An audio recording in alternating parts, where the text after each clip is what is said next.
రోజైతే నీ ఆడదానికి వెళ్ళి నీ కన్నీళ్లు నీ బాధ చూపిస్తావో ఆ రోజు నువ్వే నీ జుట్టు తీసుకెళ్లి దాని చేతిలో పెట్టినోడు అవుతావు. ఆ కంట్రోల్ ఎప్పుడు వాళ్ళకి ఇవ్వద్దు. పవర్ సెంటర్ ఎప్పుడు ఇక్కడ మెయింటైన్ అవ్వాలి. నిన్ను చేసుకుంటే నా లైఫ్ బాగుంటుందని గ్యారంటీ ఇవ్వగలుగుతావా?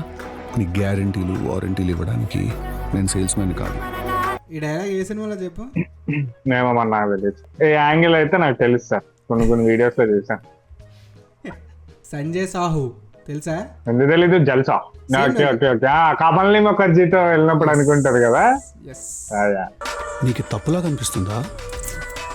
తప్పని కాదు మరి అలా. ఇప్పుడు త్రీసమ్ అవసరమా? అక్కడ ఏ ఉద్దేశంతో అన్నాడో లేకపోతే మనమే ఉద్దేశంతో తీసుకుంటున్నామో మనకు తెలియదు కానీ గైస్ ఒకవేళ Convey అయితే అలాగే సినిమా అయింది. కామెంట్ చేయండి గైస్, త్రీసమ్ కాదు. ఏంటి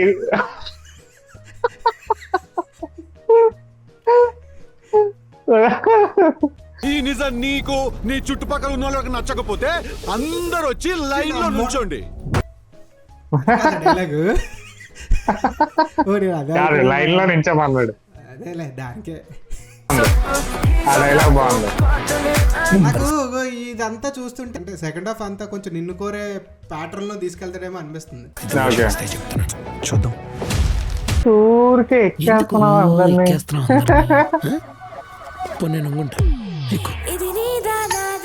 ఇదంతా పక్కన పెడితే తాతకు ఒకటి అడుగుదాం అనుకుంటున్నాను. ఏం తాత, ఇదే నీకు బ్యాడ్ అనిపించిందా? లైన్ లో నించోమన్నది, స్టార్టింగ్ లో డైలాగ్ చెప్పింది ఏం బ్యాడ్ అనిపించలేదా నీకు? నాదకి ఒంగోవడం ఇబ్బంది ఏమో.